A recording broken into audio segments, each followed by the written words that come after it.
It's now easier than ever to visit distant locations around the world. Some places, however, are best avoided due to dangerous conditions. Certain dangerous places, on the other hand, are also desirable tourist destinations. If you do decide to visit such places, you should at least be aware of the risks and take sensible precautions. Here we are going to talk about 10 most dangerous cities in the world. At number 10, Cali, Colombia. Crime in Colombia is at epidemic levels. Close to the top of the list of Colombia's most violent cities is Santiago de Cali, the largest in southwest Colombia, with a population of 2.3 million. Violence in Cali is largely attributed to the mafia war on steroids that rages across Colombia. This turf war is between not only militarized drug cartels, but the FARC, Revolutionary Armed Forces of Colombia, a left-wing insurgency that has battled the government and right-wing militia for over 50 years. So not only are there the usual shootings in this city of an estimated 1,700 hitmen, but there are regular bomb attacks on public buildings. At number 9, Cape Town, South Africa. This is statistically Africa's most violent city. The murder rate in Cape Town is shocking and increasing. However, to a large extent, the violence is contained within the poorest areas of the city, townships such as Khayelitsha, Gugulethu, and Nyonga. Much of the crime here is drug and gang-related, but this can spill over to the wider city with crimes, such as carjacking and burglaries, often resulting in violence. Number 8, Palmyra, Colombia. Colombia's second entry on the list is Palmyra. This city of 300,000 people is just a stone's throw from Cali, but suffers even more from the same violence that plagues the region. The narco-paramilitary groups and guerrilla militias have been engaged in tit-for-tat battle of extortion, kidnapping, murder, and even terrorism in Palmyra, as they fight to secure the lucrative Pacific Coast drug trafficking routes. It is the crossover of military groups and drug cartels that have led to this part of Colombia become one of the murder capitals of the world. Number 7, Valencia.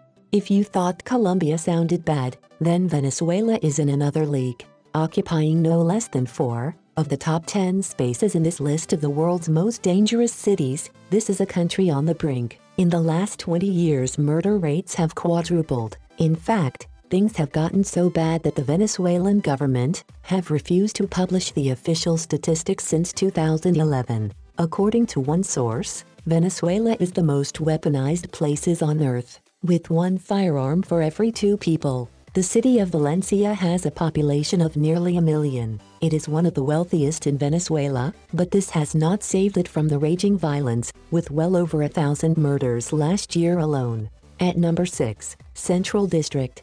Central District refers to Distrito Central, an area in south-central Honduras that includes the capital city of Tegucigalpa. Like many other areas in the region, this part of Honduras has been beset by violence for several reasons, including trafficking and economic strife. The violence has caused many to flee north, often winding up at the U.S. border. Number 5, Maturin, Venezuela. The northern city of Maturin has a population of around 500,000. An important base for oil exploration, the city is also an important regional transport hub. That is possibly where the problem lies, with easy access to the Caribbean Sea and the U.S. Beyond this is a drug trafficker's paradise. The combination of Venezuela's ineffective, corrupt law enforcement and drug cartels fighting for supremacy have propelled Maturin into the top 5 deadliest cities on earth. Number 4, Acapulco, Mexico. In happier times, the mention of Acapulco would have conjured up pictures of beautiful beaches, sipping cocktails and watching the cliff divers defying death. These days you can still do all this, but you may have to step over a body bag or 2 to get to the beach. Despite a veneer of paradise, this once celebrated Mexican tourist trap has become the most murderous city in an already blood-soaked nation, with an average of 12 murders every day. Number 3, San Salvador. San Salvador is the largest city in the small Central American nation of El Salvador. El Salvador is notorious for spawning one of the most violent and feared gangs in the entire world, MS-13. The city's gang problem has caused refugees to head north, and to escape the poverty gripping the country. The drug war hasn't done this country any favors, and the effects of the Contra operations in the 1980s still haunt the region. Last, but not least, San Pedro Sula. Things have apparently gotten better in San Pedro Sula, but there is still very little to celebrate. The good news is Honduras' second city is no longer, statistically, the most violent place on earth, outside a war zone. Then again, with a murder rate of 173 per 100,000 residents in 2014, it is hard to imagine how it could have become any worse. Even in a country where violent crime is at epidemic proportions, these figures are shocking. Those figures are over 100 times the murder rate in Western Europe. So this year, the figure is down quite significantly, to a mere 111 per 100,000.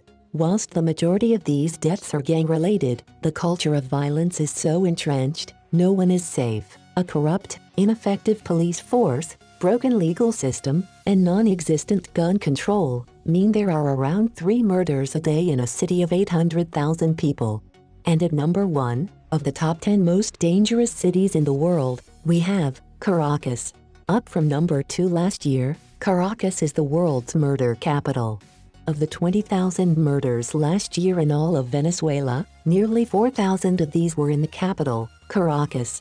Now, you probably don't need any convincing that these figures are pretty horrific, but to put things into context, this is pretty similar to post-war in Iraq, and actually worse than Baghdad, over recent years.